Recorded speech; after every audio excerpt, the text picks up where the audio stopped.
Y'all, what a wild ride it has been. And the NBA Finals and the NBA season is going to come down to one game. Game 7, Sunday night on ABC. Game 6 is nothing to talk about. The Oklahoma City Thunder got beat down. The final score does not reflect what the game actually told us. The score was 108-91, but at one point in the game, Indiana Pacers were up by 30 points. Game 6 is nothing to talk about. Oklahoma clearly didn't come to play. They clearly didn't show up. They had no interest in this game at all. The vibe check for that game was, let's just go try to win it at home, because they had no interest in playing game 6 at all. So let's just get right into game 7. But before we do that, please don't forget to like and subscribe. I appreciate every one of you, and let's keep going. Game 7, winner take all. We have the 68-win team, the Oklahoma City Thunder, going against the hot Indiana Pacers. Tyrese Haliburton's injury. Clearly, he was still hampered a little bit. Nembhard handled the ball for most of the game, but Haliburton contributed, and he helped bring them to this point of a game 7, and they're one win away from winning the NBA Finals. The X factors for the upcoming game 7, they don't even matter. This is a game 7. Throw everything out the window. Nothing matters in this game from what I've seen over time. This is only the 20th game 7 in NBA history, the first one since 2016. I know we've had them in other series, but not in the NBA Finals. So this one is going to be a very tense game. This is going to be a game of edge, a game of hustle, a game of who wants it the most, a game of just, sure, the stars are going to be the stars, but this game is going to just come down to who wants it at the end of the day. This is the last game of the season. Leave it all out on the floor and see what you get. And I'm still going to rock with OKC. I said OKC in 5, and clearly that was wrong. I didn't give Indiana enough credit, and I apologize for not giving them enough credit, but hey, they proved me wrong. They proved a lot of people wrong. They proved to be extremely resilient, and they're looking to get their first championship. What this would do for Tyrese Haliburton and the conversation around him being a superstar or not being a superstar, I think all of that would come to an end if he goes ahead and leads his team to their first NBA Finals victory. For SGA, this would just make him the best player in OKC history with a championship. He's the MVP, like a few other players that they've had, but none of them brought home the gold. So, with all that being said, if Oklahoma wins, this is just one notch in SGA's climb to being one of the best players of all time. And I'm not putting him in the category of any best player of all time. We'll get into that later when we talk about ring culture. But I'm just saying, he has an MVP now. If he wins a championship, he can start climbing those notches to get his name in the record books with some of the other greats along the way. But what do you guys think is going to happen in Game 7? Like I said, I think OKC is going to go ahead and pull it out. They haven't lost 2 games in a row since April, but can't really count that. That was the end of the season. They already had the number 1 seed locked up at that point. So they weren't really playing hard anymore. They never really seemed like a team that was truly going for the 70 wins or whatnot. So I think they were content with where they were, and that's probably why they lost 2 at the end of the season. And Indiana hasn't lost 3 in a row, which is probably why I never thought they were. I thought they were going to lose Game 6, but I knew there was a chance that they would win Game 6 because they haven't lost 3 in a row all year. I couldn't find a stat that they lost 3 in a row this year, and the last time they lost 2 in a row, besides Game 4 and 5, was back in March. So the chance of them losing a third, no matter what, was always going to be slim to none. But clearly, OKC pissed that away, so it doesn't even matter about Game 6. Doesn't even matter. Will OKC win the finals, or will Indiana Pacers win the finals? Period. Point blank. End of the day. Finals MVP. It's going to come down to who will win, but it's probably going to either be Pascal Siakam or Shai. But Jaylen Williams has an opening now to get that after that poor game. But SGA and Jalen Williams are the only two guys that showed up to the game, in my opinion. So, that's really it about the NBA Finals. Let's talk about some of the rumors that have been going around lately. We saw Desmond Bain get traded. We saw the Pelicans, I believe, and I can't remember who it was, but we saw a trade for some picks. Somebody got their pick back for this draft. Where do you guys think KD is going to land? Personally, I hope he lands in Miami. I would love it, Miami fan, so I'm biased on that. But I hope he lands in Miami, but he probably lands in Phoenix. Not even based on what I've seen on TV, but Phoenix, between the picks and the players, they have the best package outside of San Antonio, who I think has more picks. I think I would want Phoenix. I think I would want Houston's players more than San Antonio's players, in my opinion. That's just me if I'm just looking at the roster. But most likely he ends up in Texas, and I think it'll be in Houston. Clearly the whole league is kind of in a hole right now. The draft is on Thursday. There are clearly going to be other moves that are going to be made before the draft, but this KD trade, it doesn't seem like the Giannis thing is holding anything up. But the KD trade, I think, is stalling a lot of other movement that will probably be coming in the coming days. So the moment this trade happens, I would expect to see a lot of other trades happen.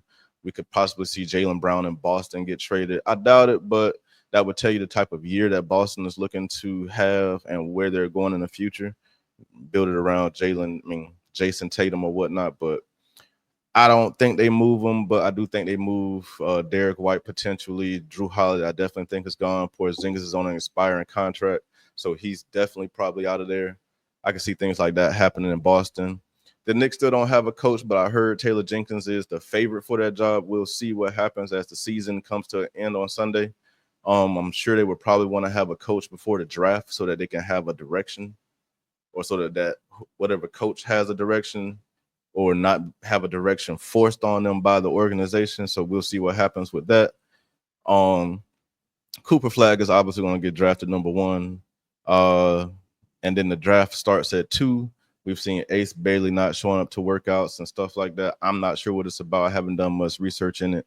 But all I would say about the whole Ace Bailey thing is I know he's a top talent prospect in this draft, but his team that he played on with Dylan Harper went 15-17. So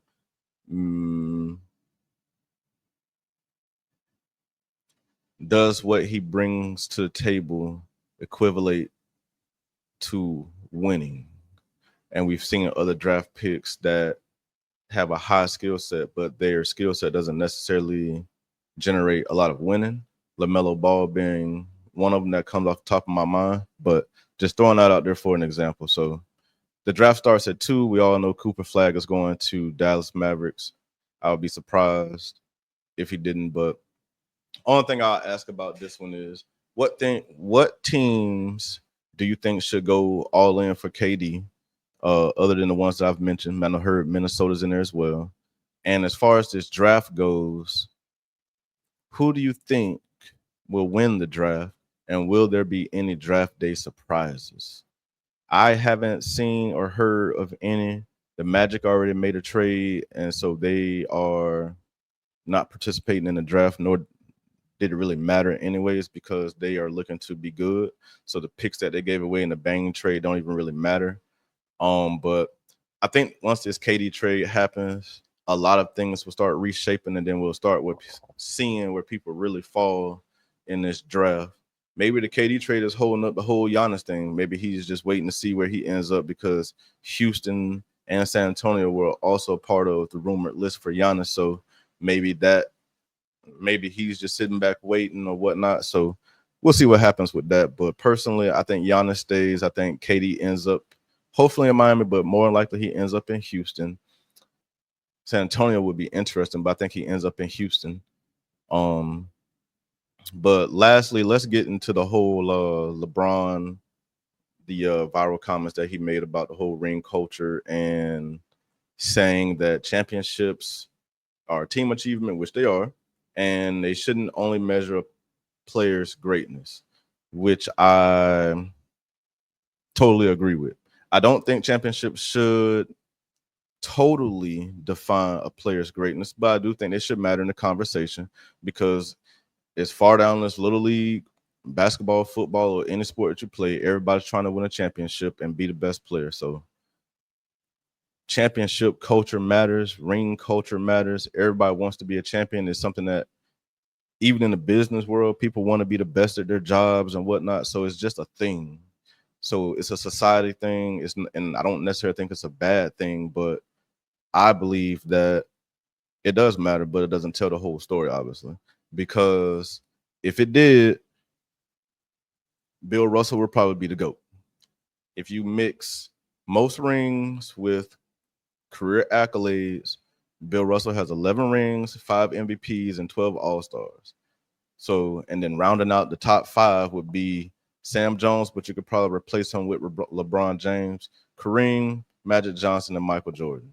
As far as rings and accolades, put them together and get your GOAT list. It wouldn't be LeBron or Michael Jordan. And I guess you could replace Sam Jones with Kobe Bryant as well. But the point is, no rings are not in my opinion, I don't think rings are the most important thing, but I do believe they matter. And I do believe that when you're talking about somebody who's the greatest of anything, that their career accolades matter.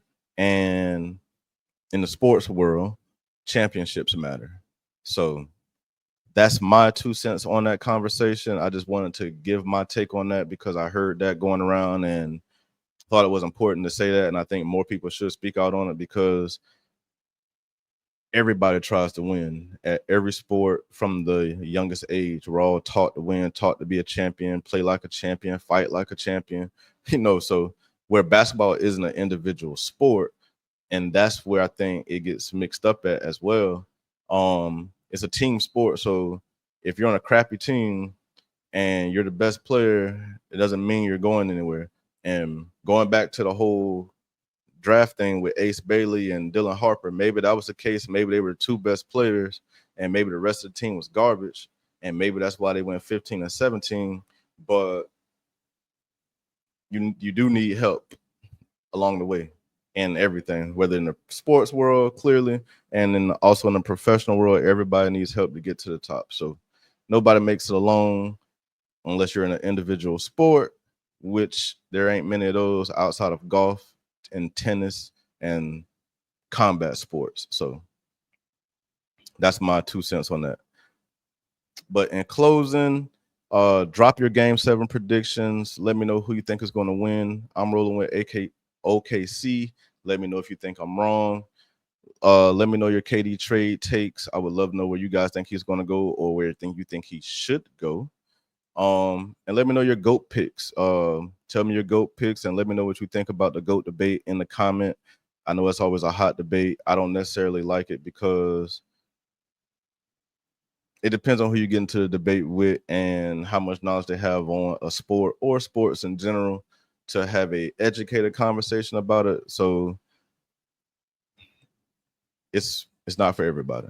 But I will be giving a full reaction to the NBA finals after they are over. We're going to do some more breaking news and we're going to talk about all the things sports, football, basketball, may touch on anything important in the other sports worlds as well. And thank you for listening. Please don't forget to like and subscribe. And let's go for a 20th game 7. OKC will win this game. That is my pick. KD will end up on the Miami Heat. That is my pick for that. And Cooper Flag obviously is going number 1, and the NBA draft starts at number 2. Thank you for listening and